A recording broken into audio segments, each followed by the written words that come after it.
সবাইকে অনেক অনেক শুভেচ্ছা জানিয়ে শুরু করছি আমাদের আজকের ভিডিও। আজকে আমরা দেখব জাভাস্ক্রিপ্ট দিয়ে কিভাবে ব্যাকগ্রাউন্ড কালার চেঞ্জ করতে পারি। তো এরকম একটা বাটন ক্রিয়েট করব, সেই বাটনকে ক্লিক করে আমরা ব্যাকগ্রাউন্ড চেঞ্জ করব। ঠিক আছে, তাহলে প্রথমে আমরা আমাদের HTML ফাইলটা দেখে নিই। আমাদের এখানে বেসিক যে HTML ফাইল এটা ক্রিয়েট করা আছে, কন্টেনার দেওয়া আছে। কন্টেনার এটার CSSটা খুব ছোট্ট CSS ফাইল এটা করা আছে। তো এখন আমরা এই বাটনটাকে নিয়ে কাজ করব। তো এটা হচ্ছে আমাদের এই কালার বাটন। এটাতে এখন আমরা কোনো জাভাস্ক্রিপ্ট এখানে অ্যাড করিনি, তাই এটার কোনো আউটপুট এখনো আসছে না। এখন আমরা জাভাস্ক্রিপ্ট নিয়ে কাজ করব। প্রথমে আমরা আজকে একটা ফাংশন ক্রিয়েট করব। আমরা কালার চেঞ্জ করতে যাচ্ছি, তাই না? তাহলে একটা রিলেটেড নাম দিলে ভালো হয়। আমরা নাম দিতে পারি চেঞ্জ কালার অথবা কালার চেঞ্জ। ফাংশন নেমটা দেওয়ার পরে প্যারেন্থেসিস দিতে হয়, এরপর কার্লি ব্রেসেস। এরপর এই কার্লি ব্রেসেসের ভেতরে আমরা এখন লিখব ডকুমেন্ট ডট বডি। আমরা যেহেতু বডির কালারটা চেঞ্জ করব, এরপর body dot style dot background colour. এটা লেখার পর আমরা এখানে ইকুয়াল দিলাম, ইকুয়াল দিয়ে এন্টার। এরপরে ডাবল কোটেশন, এখানে আমরা লিখব RGB। RGB মানে হচ্ছে রেড, গ্রিন, ব্লু। এটা হচ্ছে মৌলিক কালার। এই কালারগুলো থেকে তো যত ধরনের কালারের শেড আছে সব ক্রিয়েট করা হয়। এটা CSS থেকে দেখি, তাহলে ভালো বুঝতে পারবো। আমি এখানে RGB লিখি। আমরা যদি এখানে 3টা ভ্যালু দিই 0,0,0, তাহলে এটা হয়ে যাবে ব্ল্যাক। দেখুন এখানে অলরেডি দেখাচ্ছে এটা ব্ল্যাক কালার। আমরা ব্রাউজারে আসি, দেখুন আমাদের বডি কালার ব্ল্যাক হয়ে গেছে। এখন আমি যদি RGB এখানে 255 দিই, প্রত্যেকটাতে 255 ভ্যালু দিব। রেড, গ্রিন, ব্লু তিনটার ক্ষেত্রে 255 দিলে এটা হোয়াইট কালার হয়ে গেল। আর এখন যদি আমি মানে রেড এটা 255 রেখে বাকিগুলো 0 করে দিই, মানে গ্রিন আর ব্লু 0 করে দিই, তাহলে দেখুন কি কালার হবে, রেড হয়ে যাচ্ছে। ওকে, আর এরপর যদি আমি 255 মানে রেডের জায়গায় 0 করে দিই আর এখানে 255 দিয়ে দিই, তাহলে কি হবে, এটা গ্রিনের জন্য আসছে। আর এটা বুঝতেই পারছি, বাকিটা যদি আমরা করি এখানে 255, তাহলে এটা হবে ব্লু। ওকে, আমি আপাতত এখানে এটাকে ব্ল্যাক দিয়ে রাখি। ওকে, আমাদের বডির কালারটা এখন ব্ল্যাক। আমরা এটাকে চেঞ্জ করে বিভিন্ন রকমের কালার নিয়ে আসবো। আচ্ছা, আমরা RGB পর্যন্ত লিখেছি, ডবল কোটেশন দিয়ে RGB লিখেছি। এরপর এখানে আমরা দিব প্যারেন্থেসিস, এর ভেতরে আবার দিব ডাবল কোটেশন। এখানে আমরা এখন লিখব প্লাস। এখন আমরা এখানে ম্যাথের অনেকগুলো মেথড আছে, সেগুলো নিয়ে কাজ করব। প্রথমে লিখব math dot round. Math dot round মানে হচ্ছে কি রাউন্ড যে সংখ্যাগুলো সেগুলো আসবে, অর্থাৎ এখানে কোনো ফ্র্যাকশন আসবে না। ঠিক আছে, ওকে, ম্যাথ ডট রাউন্ড। এরপর এখানে আবার প্যারেন্থেসিস দিলাম। এরপর আবার লিখব ম্যাথ ডট র্যান্ডম, অর্থাৎ র্যান্ডমভাবে বিভিন্ন নাম্বারগুলো আসতে থাকবে। এরপর এখানে প্যারেন্থেসিস দিয়ে দিলাম। এরপর এখানে মাল্টিপ্লিকেশন সাইনটা দিয়ে 255 দিয়ে দিলাম। ঠিক আছে, এটার পরে এখন আবার আমরা প্লাস দিব, প্লাস দিয়ে ডাবল কোটেশন, এখানে কমা দিব। অর্থাৎ আমরা এতক্ষণ যে এটা লিখলাম এটা হচ্ছে রেডের জন্য, আমরা দিয়ে দিলাম রেড। ঠিক আছে, এরপর এখন এখানে আমরা আবার প্লাস করব, সেটা হবে এখন গ্রিনের জন্য লিখে দিব।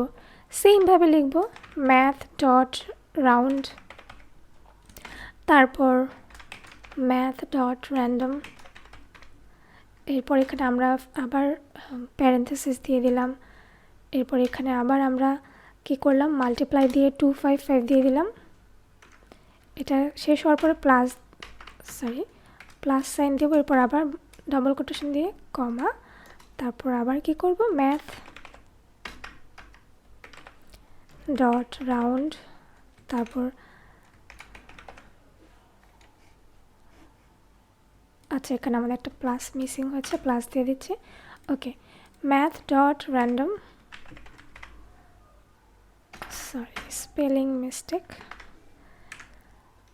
Math dot random. এরপর কী করবো, র্যান্ডমের ভিতরে আমাদেরকে প্যারেন্থেসিসটা ক্লোজ করতে হবে। এরপর এখানে আমরা দিব মাল্টিপ্লাই 255 এবং finally plus sign.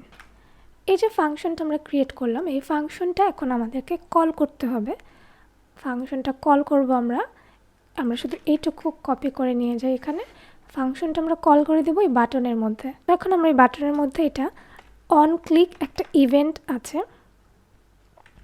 On click ইভেন্টের মাধ্যমে সেটাকে আমরা কল করে দেব, অর্থাৎ যখন আমরা বাটনে ক্লিক করব তখন এই ফাংশনটা এক্সিকিউট হবে। আমরা এখন দেখি আমাদের আসলে কাজটা ঠিকঠাক হলো কিনা।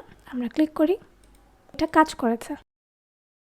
এখন প্রশ্ন আসতে পারে যে আমরা পুরো বডির জন্য এভাবে কালার চেঞ্জ না করে আমরা শুধু একটা স্পেসিফিক সেকশনে চাইবো যে ওখানে একটা বাটন থাকবে, সেই বাটনটা ক্লিক করলে সেইটার কালার চেঞ্জ হবে। আমরা ডিভের মধ্যে একটা আইডি ক্রিয়েট করব,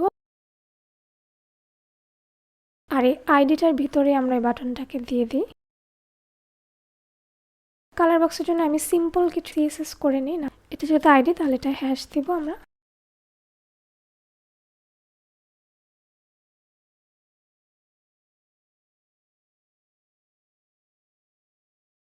এখন এটাকে আমাদের একটা উইড হাইট দিতে হবে।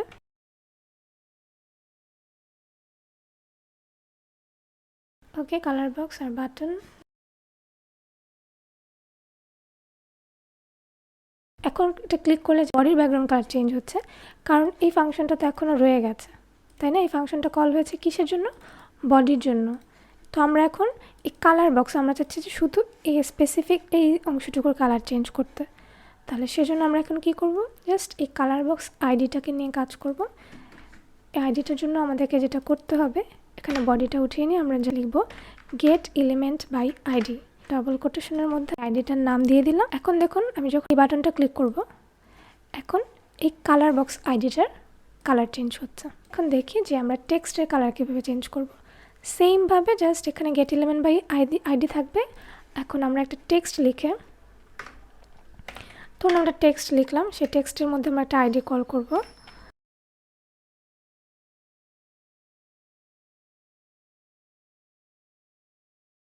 এটা এখন আমি স্টাইলের দিকে যাচ্ছি না, জাভাস্ক্রিপ্টে চলে আসি। আমরা এখন just get element by ID দেওয়া আছে, এখন আমি আইডি নেমটা এখানে দিয়ে দিলাম হেড টেক্সট। এখন যদি আমি এটাতে ক্লিক করি আমার টেক্সটের ব্যাকগ্রাউন্ড কালার চেঞ্জ হবে, ঠিক আছে? এখন বিষয় হচ্ছে এখানে ব্যাকগ্রাউন্ড কালার দেওয়া, তাই এটার ব্যাকগ্রাউন্ড কালার চেঞ্জ হচ্ছে। আমি যদি ব্যাকগ্রাউন্ড কালার উঠিয়ে দিয়ে শুধু কালার লিখি, শুধু কালার, তাহলে কি হবে? তাহলে টেক্সটের কালার চেঞ্জ হবে। তো আজকে এই পর্যন্ত, আমাদের নেক্সট ভিডিও আসার আগ পর্যন্ত সবাই ভালো থাকুন।